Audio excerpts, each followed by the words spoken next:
ငါနေ့လည်းတင်ပါခင်ဗျာပြောင်စုသမ္မတမြန်မာနိုင်ငံနော်မြို့သားညွှန်ရေးဆိုရ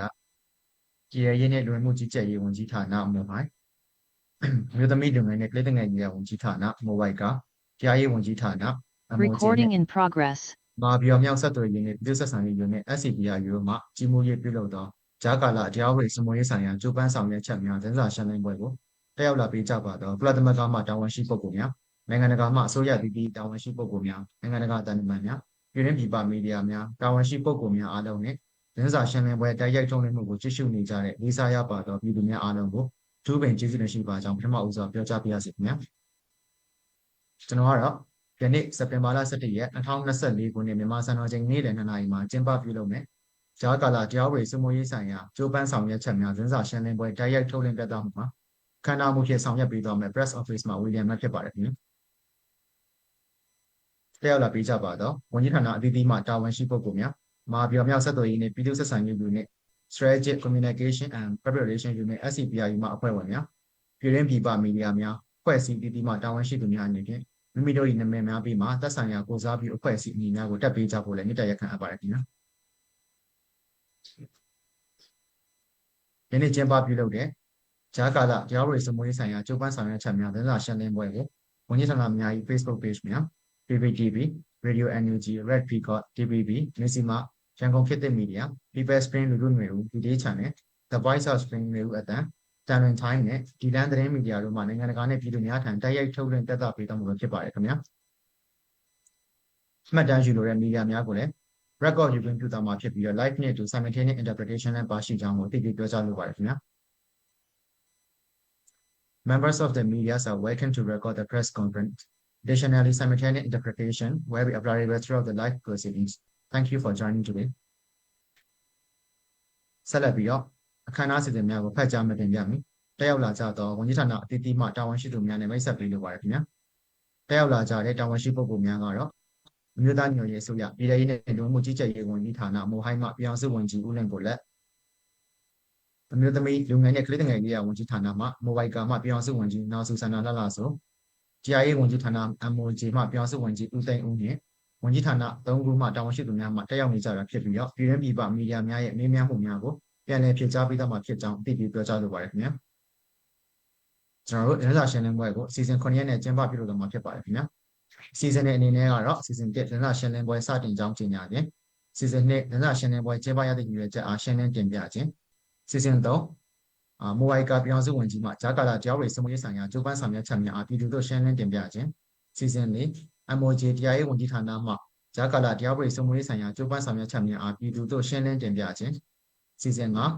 ပြည်ထောင်စုနဲ့လူမှုကြီးကြပ်ရေးဝန်ကြီးဌာနမိုဟိုင်းပြည်အောင်စုဝန်ကြီးမှဂျာကာလာတရားဝေစမွေးဆိုင်ရာကျိုးပန်းဆောင်ရွက်ချက်များအားပြည်သူတို့ရှင်းလင်းတင်ပြခြင်းစီစဉ်6မီဒီယာများနဲ့အမေးဖြေကဏ္ဍစီစဉ်9ကျေးဇူးတင်စကားပြောကြားခြင်းနဲ့သတင်းစာရှင်းလင်းပွဲပြီးဆုံးကြောင်းကြေညာခြင်းတို့ပဲဖြစ်ပါတယ်ခင်ဗျာခဏစီစဉ်များသတင်းစာရှင်းလင်းပွဲစတင်ကြောင်းကြေညာအပ်ပါတယ်ခင်ဗျာစီစဉ်2ကတော့ကျွန်တော်တို့သတင်းစာရှင်းလင်းပွဲကျင်းပတဲ့ရည်ရွယ်ချက်ကိုတင်ပြပေးမှာဖြစ်ပါတယ်ခင်ဗျာကျွန်တော်တို့သတင်းစာရှင်းလင်းပွဲကျင်းပတဲ့ရည်ရွယ်ချက်ကတော့မြို့သားညီညွတ်ရေးအစိုးရပြည်ထောင်စုနဲ့လူမှုကြီးကြပ်ရေးဝန်ကြီးဌာနမိုဟိုင်းအမျိုးသမီးလူငယ်နဲ့ကလေးငယ်ရေးဝန်ကြီးဌာနမိုဘိုက်ကနေတရားရေးဝန်ကြီးဌာန MOJ တို့မှတော်လိုင်းကာလာခက်ခဲများကြားမှဂျာကာလာတရားဝေစမွေးဆိုင်ရာကျိုးပန်းဆောင်ရွက်ထားမှုတွေကိုမီဒီယာနဲ့တဆင့်လေးစားရပါသောပြည်သူများထံအစီအခံတင်ပြခြင်းဖြစ်ပါတယ်ခင်ဗျာဆက်လက်ပြီးစီစဉ်300မြို့သမီးလူငယ်နဲ့ကလေးငယ်ရေးဝန်ကြီးဌာနပြောင်စုဝန်ကြီးဆရာမနော်စုသနာလှလှဆိုမှဂျာကာလာတရားဝေစမွေးဆိုင်ရာကျိုးပန်းဆောင်ရွက်ချက်များအားပြည်သူတို့ရှင်းလင်းတင်ပြပူးပါရန်လေးစားစွာဖိတ်ခေါ်အပ်ပါတယ်ခင်ဗျာဟုတ်ကဲ့ကျေးဇူးတင်ပါတယ်ကျမတို့ဒီနေ့သတင်းစာရှင်းလင်းပွဲကိုတက်ရောက်လာကြတဲ့နိုင်ငံတကာမှတန်ယုံမှကိုယ်စားလှယ်များကုလသမဂ္ဂနဲ့နိုင်ငံတကာအဖွဲ့အစည်းမှတာဝန်ရှိသူများမီဒီယာမိတ်ဆွေများပြီးတော့စိတ်ဝင်စားပြီးတော့ဒီ online ကနေတဆင့်ကြည့်ရှုနေတဲ့ပြည်သူတွေအားလုံးကိုကျေးဇူးတင်ပါတယ်လို့ကျမတို့ဒါကတော့တစ်လတစ်ကြိမ်ဒီကျမတို့ရဲ့NUG ကနေပြီးတော့လှုပ်ဆောင်ချက်များကိုဝင်ကြီးဌာနတွေကနေပြီးတော့เนาะဒီတစ်လပြီးတစ်လပေါ့လေတာဝန်ယူပြီးတော့ပြည်သူတွေကိုမီဒီယာများမှတဆင့် နော်ကျမတို့ရဲ့လုပ်ငန်းတွေကိုဖော်ပြပေးတဲ့အစီအစဉ်ဖြစ်ပါတယ်နော်ကျမတို့ဟာဒါပြည်သူတွေကထောက်ခံတဲ့နော်ပြည်သူတွေတင်မြှောက်ထားတဲ့ပြည်သူအစိုးရတရက်ဖြစ်တဲ့အတွက်ကြောင့်ပြည်သူတွေကိုသတင်းစကားပေးဖို့တာဝန်ရှိပါတယ်နော်ကျမတို့information sharing ပေါ့နော်ကျမတို့ဒီရှိတဲ့သတင်းအချက်အလက်များတွေကိုဝေမျှဖို့လည်းဆန္ဒရှိပါတယ်ဒါကြောင့်မို့လို့ဒီနေ့ကျမတို့ဝင်ကြီးဌာန3ခုရဲ့နော်လုပ်ငန်းတာဝန်များပေါ့နော်ကျမတို့ဒီတရားဥပဒေစိုးမိုးမှုနဲ့ပတ်သက်ပြီးတော့ကျမတို့စ조사လှုပ်ဆောင်မှုတွေကိုမီဒီယာများနော်ပြည်သူများကိုကျမတို့ရှင်းလင်းတင်ပြသွားမှာဖြစ်ပါတယ်လို့ကျမကတော့အမျိုးသမီးလူငယ်နဲ့ကလေးသူငယ်ရေးရာဝန်ကြီးဌာနမှပြောင်စုဝန်ကြီးနော်စုဇန်နာလှလှဆိုဖြစ်ပါတယ်ကျမကတော့အရင်ကအမျိုးသမီးရေးတက်ကြွလှုပ်ရှားသူ2015-2020မှာဒီပြောင်စုလွှတ်တော်မှာလည်းပဲကျမကလွှတ်တော်အမတ်အနေနဲ့တာဝန်ထမ်းဆောင်ခဲ့ပြီးတော့အမျိုးသမီးနဲ့လူငယ်ဒီကော်မတီမှာလည်းအတွင်းရေးမှူးအဖြစ်เนาะဒီကလေးသူငယ်ကာကွယ်ရေးဆိုင်ရာဒီဥပဒေကိုတက်တက်ကြွကြွနဲ့ပြဋ္ဌာန်းနိုင်ဖို့အတွက်အထဲထဲဝင်ပါဝင်လှုပ်ဆောင်ခဲ့သူတူဖြစ်ပါတယ်အခုຫນွေဦးတော်လှန်ရေးမှာလည်းအရေးအကြုံလာတဲ့အခါမှာပြည်သူတွေကတောင်းဆိုမှုအရာကျမလည်းပဲဒီ2020မှာရွေးကောက်ခံကိုယ်စားလှယ်တူเนาะဒီကရင်ရေးရာဝန်ကြီးတူဖြစ်เนาะရွေးကောက်ခံရတဲ့အခါမှာဒီຫນွေဦးတော်လှန်ရေးရဲ့တောင်းဆိုမှုအရာကြာရတောင်ကနေပြီးတော့ပြည်သူတွေကိုဒါဝန်ဆောင်နေတာဝန်ထမ်းနေတာဖြစ်ပါတယ်လို့အဲ့အတွက်လည်းအလွန်ပဲဂုဏ်ယူမိပါတယ်လို့ဒီနေ့ကတော့ကျမတို့ဝင်ကြီးဌာနကနေပြီးတော့တရားဥပဒေစိုးမိုးနဲ့ပတ်သက်ပြီးတော့လှုပ်ဆောင်နေမှုများကိုအပိုင်း၃ပိုင်းခွဲပြီးတော့ဖော်ပြသွားမှာဖြစ်ပါတယ်ကျမကိုဒီ PowerPoint လေး share ခွင့်ပြုပါ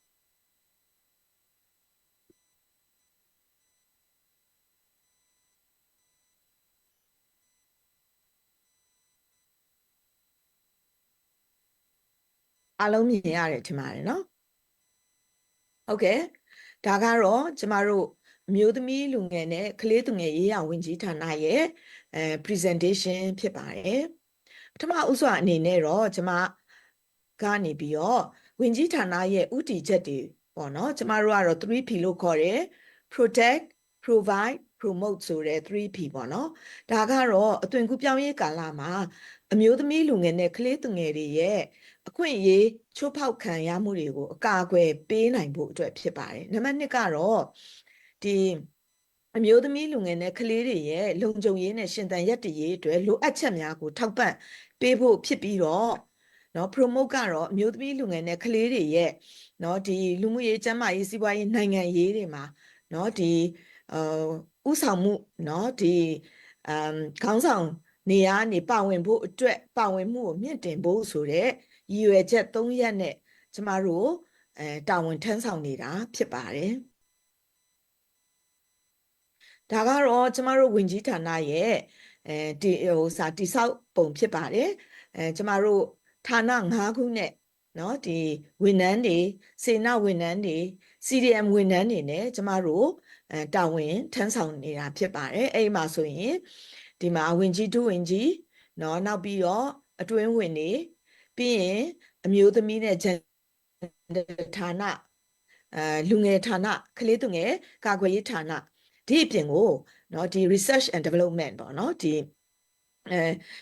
ဌာနရဲ့နောက်ပြီးတော့အထောက်အကူပြုဌာနပေါ့เนาะအဲ့ဒါကတော့ဒီဗန္ဒာရေးနဲ့အုပ်ချုပ်ရေးဆိုပြီးတော့ကျမတို့ဌာနကြီး5ခုနဲ့ကျမတို့တာဝန်ထမ်းဆောင်နေတာဖြစ်ပါတယ်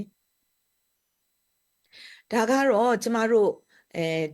ကျမတို့ဝင်ကြီးဌာနရဲ့ဝန်ထမ်းတွေစေနာဝန်ထမ်းတွေရဲ့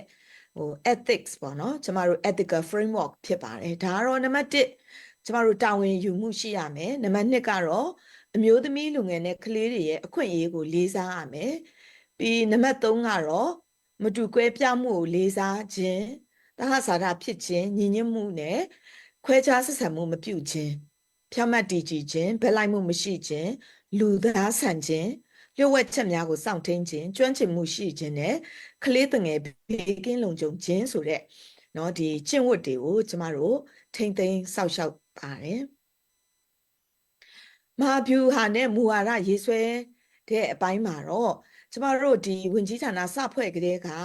ကာကွယ်ရေးဝင်ကြီးဌာနနဲ့ပူးပေါင်းပြီးတော့ပြည်သူ့ကာကွယ်ရေးတပ်သားများ PDF တွေလိုက်နာရမယ်ကျင့်ဝတ်ပေါ့နော် COC ရေးဆွဲခဲ့တယ်ပြီးလို့ရှိရင်ပဋိပက္ခအတွင်းကလေးသူငယ်တွေကိုကာကွယ်စောင့်ရှောက်ခြင်းပေါ့နော် CAAC အဲ့ဒါကိုလည်းကျမတို့ဒီမူဝါဒတွေရေးဆွဲပြီးတော့ကုလသမဂ္ဂကိုတင်ထားတယ်ပြီးတော့ကျမတို့ဒီ NUG ကလည်းပဲလိုက်နာစောင့်ထိန်နေတာဖြစ်တယ်ဒီမှာသတင်းကောင်းတစ်ခုပေးချင်တာကတော့ဒီပြီးခဲ့တဲ့လကပဲကုလသမဂ္ဂကလေးသူငယ်ကာကွယ်စောင့်ရှောက်တဲ့ကော်မတီကနေပြီးတော့ဒီreport ထွက်ပါတယ်အဲ့မှာဆိုလို့ရှိရင်ကျမတို့ဒီ NUG ရဲ့เนาะဒီ PDF ပေါ့เนาะကျမတို့ MOD မှာကလေးစစ်သားဒီစားပေါ့เนาะ recruit လုပ်တာပေါ့เนาะဒီခန့်အပ်တာမရှိဘူး0ဆိုတဲ့နံပါတ်ရှိပါတယ်ဆိုတော့အရင်တုန်းကတော့ကျမတို့ဒါသင်တန်းပေးတယ် awareness လုပ်တယ်တက်နိုင်သလောက်ကလေးတွေကိုrecruit မလုပ်ဖို့ပေါ့နော်ကျမတို့ကိုယ်တိုင်သင်တန်းနေပေးတယ်ဒါကတော့အခုကျမတို့အသီးအပွင့်ရရှိလာတာဖြစ်ပါတယ်ပြီးရင်ကလေးသူငယ်ကာကွယ်ရေးမူဝါဒ child protection policy ကျမတို့ဝန်ထမ်းတွေစေနာဝန်ထမ်းတွေအားလုံး NUG နဲ့ကျမတို့လက်တွဲဆောင်ရွက်တော့မယ်ဆိုလို့ရှိရင်တော့ဒီမူဝါဒကိုသိရှိကြောင်းလက်မှတ်ထိုးပြီးတော့မှအလုံးဝင်ရတာဖြစ်တယ်နောက်တစ်ခုကတော့လိမ်မိုင်းဆိုင်ရာထိပါအမျက်ထုတ်အကျန်းဖက်မဖွဲမရပြုခြင်းဆိုင်ရာအကာအကွယ်ပေးရေးမူဝါဒကျမတို့အတူခောက်ကတော့ PSHE policy အဲ့ဒါကတော့ပြီးခဲ့တဲ့နှစ်တုန်းကဒီမူဝါဒကိုကျမတို့ပြဋ္ဌာန်းပြီးတော့အကောင့်ထဲပေါ်နေတာဖြစ်ပါတယ်ဒါကတော့ကျမတို့ research paper တွေ policy paper တွေဖြစ်ပါတယ်အဲ့ဒါတွေကတော့ကျမတို့ဒီဝင်ကြီးဌာနရဲ့ website မှာဝင်ရောက်ကြည့်ရှုပြီးတော့လေ့လာလို့ရတယ်နော်ဒါခုနပြောတဲ့ COC နောက် CAC guideline နောက်ပြီးတော့အမျိုးသမီးများရဲ့ပဋိပက္ခအတွင်းမှာအခြေအနေများနောက်ပြီးတော့လူငယ်အခြေအနေနောက် PSHE policy နောက်ပြီးတော့ LGBT ပေါ့နော် LGBTQI children ကလေးပေါ့နော်သူတို့ရဲ့ဒီအခုသူတို့ကြုံတွေ့နေရတဲ့အခက်အခဲတွေစသည်ဖြင့်ပေါ့နော်ဆိုတော့အခုလောလောဆယ်ကတော့ကျမတို့ကNUG ရဲ့ gender policy ရဲ့ women peace and security မျိုးသမီးငြိမ်းချမ်းရေးနဲ့လုံခြုံရေး framework အဲ့နှစ်ခုအပေါ်မှာကျမတို့လှုပ်ဆောင်နေစေဖြစ်တယ်ဆိုတာကိုပြောလိုပါတယ်ဒါကတော့တင်ပြမှုရဲ့ဒုတိယအပိုင်းဖြစ်ပါတယ်ဒီနေ့ကျမတို့သတင်းစာရှင်းလင်းပွဲရဲ့ခေါင်းစဉ်ဒီတရားဥပဒေစိုးမိုးမှုဆိုတဲ့အတိုင်းပဲပေါ့နော်ကျမတို့ဝင်ကြီးဌာနကတော့အထူးသဖြင့်နော်ဒီလိမ်ကျန်းဖက်မှုများနဲ့ပတ်သက်ပြီးတော့ကိုအထူးပြုပြီးတော့မှတ်တမ်းတင်ပြီးတော့အရေးယူဖို့အတွက်ကိုလှုပ်ဆောင်နေပါတယ်ဒါကတော့ကျမတို့လောလောဆယ်မှတ်တမ်းများအရာရှိတဲ့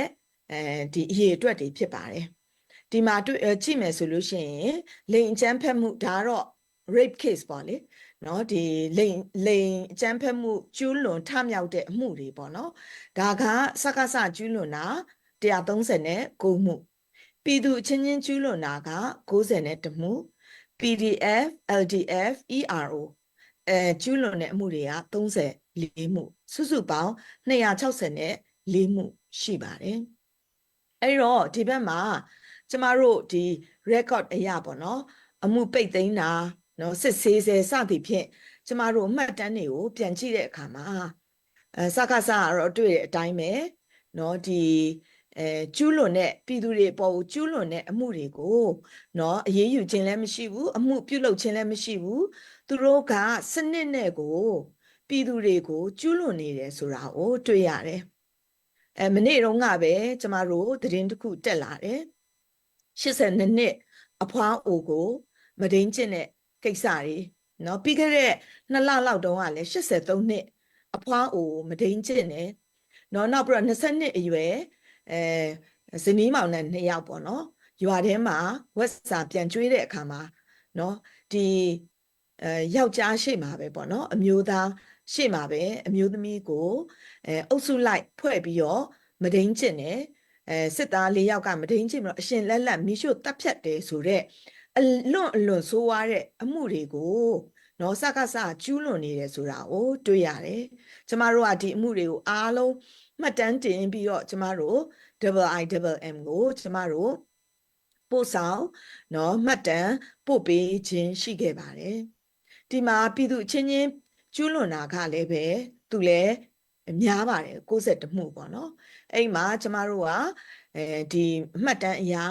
နော်ဒီအမှုစစ်ဆေးပြီးပေါ့နော်ထောင်နေပါလေကြားတဲ့အမှုက22မှုဖြစ်တယ်29မှုကတော့စစ်ဆေးဆဲဖြစ်ပြီးတော့42မှုကတော့အမှုတိဆောက်ဆဲဖြစ်တယ်အဲ့ဒီထဲမှာတချို့အမှုတွေကလည်းတရားခံပြေး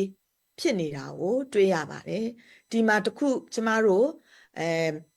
ပြောပြချင်တာကတော့ကျမတို့ဒီအစိုးရသည်เนาะ NUG အစိုးရသည်အကန့်အသတ်များစွာနဲ့လေပတ်နေရတဲ့အစိုးရဖြစ်တယ်လုံလောက်တဲ့အချုပ်ခန်းတွေเนาะနောက်လုံလောက်တဲ့ထောင်စသည်ဖြင့်ပေါ့เนาะဘတ်ဂျက်ကအစလိုအပ်မှုတွေရှိပါတယ်အဲ့တော့เนาะကျမတို့ဒီမှာတော့ကျမတို့ဒီအကန့်အသတ်တွေအားနည်းချက်တွေကိုတော့ဒီမှာပြောပြလူချင်းဖြစ်ပါတယ်ပြီးတော့ PDF LDF ERO ကျူးလွန်မှုမှာ34မှုရှိတယ်အဲ့ဒါကတော့เนาะ PDF ကျူးလွန်တဲ့အမှုကတော့ဒါ MOD ကဓာတ်ရိုက်ကင်တွယ်ဖြည့်ရှင်းတာဖြစ်တယ်အဲ့ဒီထဲမှာ73မှုကပြီးပြတ်တယ်16မှုကစစ်ဆေးဆဲဖြစ်ပြီးတော့9မှုကတော့မပြည့်စုံလို့ပြန်လဲစုံစမ်းမေးမြန်းနေတဲ့အမှုတွေဖြစ်ပါတယ်တခါလေတိုင်တဲ့အခါမှာတိုင်တဲ့လူဖုန်းနံပါတ်မပါလာဘူး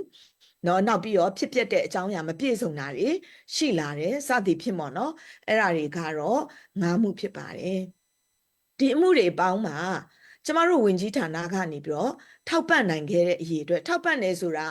ကျမတို့ဒီဆေးကုဖို့အတွက်เนาะနောက်ပြီးတော့ဒီကျူးလွန်ခံရတဲ့လူဒီစာပေါ့နော်ဒီလုံခြုံတဲ့နေရာကိုခရီးထွက်ဖို့အတွက်စသည်ဖြင့်ပေါ့နော်အဲ့ဒါတွေလည်းပါတယ်နောက်ပြီးတော့စိတ်ပိုင်းဆိုင်ရာ counseling ပေါ့နော် service တွေပေးတာတွေရှိတယ်အဲ့ဒီထောက်ပံ့ပေးနိုင်တာက139ဦးရှိပါတယ်ဒီမှာပေါ့နော်မေးစရာရှိတာကဘာကြောင့်အားလုံးမပေးနိုင်တာလဲဆိုတော့ကျမတို့က survival approach เนาะဒီခံစားရတဲ့လူရဲ့ဦးစားပေးမှုကိုကျမတို့လေးစားပါတယ်အဲ့တော့ဒီကျူးလွန်ခံရတဲ့လူဟာနောက်ထပ်ဆက်သွယ်လို့မရတာတို့เนาะနောက်ပြီးတော့ဒီ counseling service ကိုခံယူဖို့အတွက်ပေါ့နော်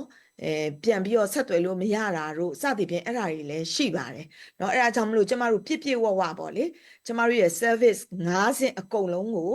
ရရှိတဲ့လူကတော့139မှုဖြစ်ပါတယ်ဒါကတော့ပြည်နယ်နဲ့တိုင်းအလိုက်ဖြစ်တဲ့အမှုအရေအတွက်ကျူးလွန်ခံရတဲ့လူအရေအတွက်ဖြစ်တယ်အဲ့တော့ဒီမှာကြည့်မယ်ဆိုလို့ရှိရင်တော့စကိုင်းတိုင်းမကွေးတိုင်းအများဆုံးဖြစ်တယ်ပြီးတော့မန္တလေးတိုင်းရန်ကုန်တိုင်းပဲခူးတိုင်းစသည်ဖြင့်ပေါ့နော်သူတို့စီမှာလည်းရှိတယ်ဆိုတာကိုတွေ့ရပါတယ်အဲ့တော့ဓာတ်ရိုက်အချိုးကျကြည့်မယ်ဆိုလို့ရှိရင်စစ်ရေးရာပြင်းထန်တဲ့နေရာတွေကတော့ဒီsexual violence ကများတယ်ဆိုတာကိုတွေ့ရပါတယ်အဲ့တော့ကျမတို့လိင်ခြေပြုတ်အကြမ်းဖက်မှုတွေအတွက်အရေးပေါ်ဝန်ဆောင်မှုမူဝါဒလမ်းညွှန်ချက်ကို2021ခရေကကျမတို့ထုတ်ပြန်ပြီးတော့လိုက်နာကျင့်သုံးနေပါတယ်နိုဝင်ဘာ2021မှာကျမတို့ဒါကိုအတည်ပြုပြီးတော့ဒီယနေ့ထက်တိုင်ပေါ့နော်ကျမတို့လိုက်နာကျင့်သုံးနေတာဖြစ်တယ်အဲ့ဒါကတော့နံပါတ်1နော်အမှုမှတ်တမ်းတင်တာနော်ကျမတို့စီမှာ case management team ရှိတယ်နောက်ပြီးတော့ဘေးကင်းလုံခြုံမှုအတွက်အကဲဖြတ်အစီအစဉ်တွေရေးဆွဲတာနံပါတ်2ကတော့ကျန်းမာရေးပေါ့နော်ဒီအကျန်းဖက်ခံရတဲ့အတွက်ကြောင့်နော်ကျန်းမာရေးပညာရှင်တွေနဲ့နော်ဒီဆရာဝန်တွေနော်သူနာပြုတွေနဲ့ပူးပေါင်းပြီးတော့နော်ဒီဆေးကုဖို့အတွက်လွှဲပြောင်းပေးတယ်ပြီးလို့ရှိရင်စိတ်ပိုင်းဆိုင်ရာလူမှုရေးနဲ့ဘေးကင်းတဲ့နေရာကိုရွှေ့ပြောင်းပေးတယ်နောက်နံပါတ်4ကတော့ဥပဒေရေးရာ အဲ့မှာဆိုလို့ရှိရင် timing ပေါ်ဆိုတာကတော့ကျမတို့ဝင်ကြီးဌာနရဲ့ Telegram channel ဖြစ်တယ်အဲ့မှာ psychiatric တွေ counselor 15ဦးရှိပြီးတော့အဲ့မှာဝန်ဆောင်မှုပေးနေတာဖြစ်ပါတယ်ကျမတို့စည်ရင်းစရာအရာတစ်ပတ်ကိုကျမတို့35ဦး40လောက်เนาะ counseling ပေးနေတဲ့နေရာဖြစ်ပါတယ်နောက်နံပါတ်၄ကတော့ဥပဒေရေးရာဝန်ဆောင်မှုကိုချိတ်ဆက်ပေးတာအဲ့ဒါကတော့ကျမတို့ဝင်ကြီးဌာနရဲ့ဒီကုညီပေးနေတဲ့စေနာဝန်ထမ်းဒီရှင့်နေတွေကမြတ်တလမ်းညွန်ဆိုတဲ့အဖွဲ့ပေါ့နော်ကျမတို့ချိတ်ဆက်ပေးတယ်မိသားစုပတ်ဝန်းကျင်နဲ့ပြန်လဲပေါင်းစည်းပေးတယ်ပြီးရင်ပြန်လဲကောင်းမွန်လာတယ်ပေါ့နော်ဆိုတော့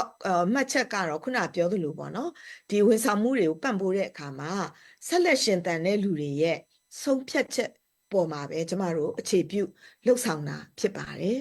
ပံ့ပိုးတာကတော့အမှုတစ်မှုကိုကျမတို့ချက်9သိန်းကျမတို့ထောက်ပံ့ပေးပါတယ်ဆက်လက်လိုအပ်နေမယ်ဆိုလို့ရှိရင်လည်းကျမတို့လိုအပ်ရင်လိုအပ်တယ်လို့ဆက်လက်ထောက်ပံ့ပေးတာဖြစ်ပါတယ်ဒါကတော့ timing ပေါ် mental health counseling ရဲ့Telegram channel ဖြစ်ပါတယ်ဒါကတော့မြတ်တလန်းညွန်ဒီတရားဥပဒေအရဆွေးနွေးပေးတဲ့channel ဖြစ်ပါတယ်တတိယအခန်းကတော့ PSHEA เนาะလိမ်မိုင်းဆိုင်ရာထိပါနှောက်ယှက်အမြတ်ထုတ်မဖွဲမရပြုတ်မှုခြင်းမှအကာအကွယ်ပေးရေးမူဝါဒဒါကတော့ပြီးခဲ့တဲ့နှစ်မတ်လ10ရက်နေ့အပြည်ပြည်ဆိုင်ရာအမျိုးသမီးများနေ့မှာကျမတို့အတည်ပြုပြီးတော့ပြဋ္ဌာန်းပြီးတော့ကျမတို့ကျင့်သုံးနေတာဖြစ်တယ်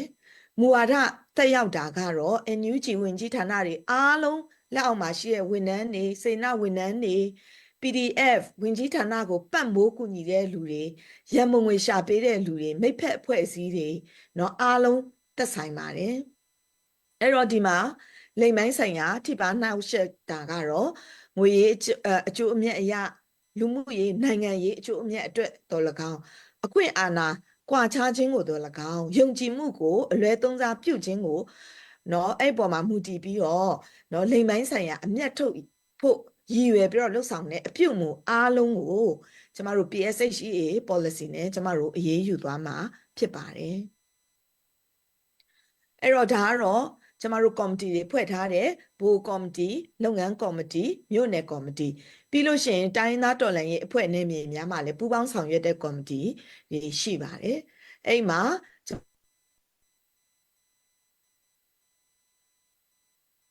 တစ်ကတော့ awareness အဖွဲ့တွေနော်မိဖက်ပြုတဲ့လူတွေကိုအားလုံးကို PSHE policy နဲ့ပတ်သက်ပြီးတော့အမြင်ဖွင့်သင်တန်းတွေပေးတာပြီးလို့ရှိရင်သတင်းပို့တိုင်ကြားတဲ့နည်းလမ်းတွေကိုပြည်သူတွေသိအောင်ပြောတာပြီးလို့ရှိရင်နော်ဒီတိုင်ကြားမှုရှိခဲ့လို့ရှိရင်စုံစမ်းစစ်ဆေးပြီးတော့ထိရောက်စွာအရေးယူတာပေါ့နော်ပြီးလို့ရှိရင်တော့နောက်ဆုံးချက်ကတော့ဒီသတင်းအချက်လက်တွေကိုမပေါက်ကြားအောင်ထိမ့်သိမ်းတာဖြစ်ပါတယ်အဲ့တော့ဒီမှာအရေးယူဆောင်ရွက်မှုတွေယနေ့ထက်တိုင်ကြားတဲ့အမှုကတော့9မှုရှိပြီးတော့အရေးယူဆောင်ရွက်တဲ့အမှုကတော့အလုံး2မှုရှိခဲ့ပါတယ်အဲ့တော့အရေးယူမှုအဆင့်ဆင့်ကတော့နံပါတ်1သတိပေးတာနှစ်ကယာဒူးမှရှော့ချတာနံပါတ်3ကလက်ရှိတာဝန်များမှာရက်နာထုတ်ပယ်တာဖြစ်ပါတယ်သို့တော်လည်းကျူးလွန်တဲ့အမှုပေါ်မှာမူတည်ပြီးတော့ချက်ချင်းလဲရက်နာထုတ်ပယ်တာမျိုးရှိခဲ့ပါတယ်အဲ့တော့ဆက်လက်ပြီးတော့လေဒီ PSHA မူဝါဒကြောင့်ထုတ်ပယ်ထားတဲ့လူတယောက်ကိုဘယ်ဌာနကမှပြန်လဲပြီးတော့ခန့်အပ်လို့မရဖို့เนาะကျွန်တော်တို့ follow up လုပ်တယ်နစ်နာမှုနဲ့အခက်အခဲအတွက်ကိုလည်းကော်မတီကနေပြီးတော့ဒီ counseling တွေလိုအပ်တဲ့ငွေကြေးတွေကိုထောက်ပံ့ပေးတာတွေရှိတယ်ပြီးတော့ဝင်ကြီးဌာနတွေမှာဆိုလို့ရှိရင်လည်းပဲเนาะဒီအသိပညာပေးတာနောက်ပြီးတော့အလောက်ခန့်တော့မယ်ဆိုလို့ရှိရင် SHEA ပေါ့နော်ဒီလိုလိမ်မိုင်းဆိုင်ရာကျွလွန်ခဲ့တဲ့လူဖြစ်မဖြစ်เนาะ background check လုပ်ပြီးတော့မှတာဝန်ပေးဖို့အတွက်เนาะအဲ့ဒါကိုလည်းကျမတို့ဟိုစားပေါ့နော်အကြံပြုထားတယ်ပြီးလို့ရှိရင်เนาะဒီအလောက်ခန့်လို့ရှိရင်လည်း PSHEA policy ကိုတိကျအောင်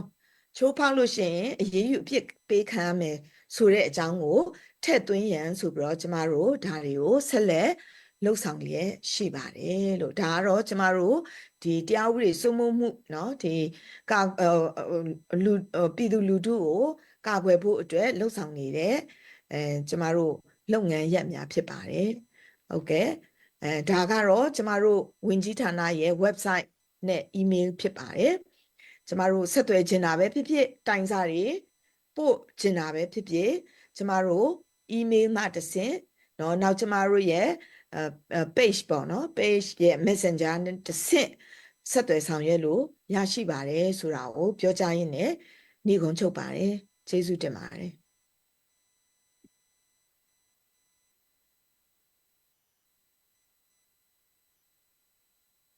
ကဲပါဆင်ပါအခု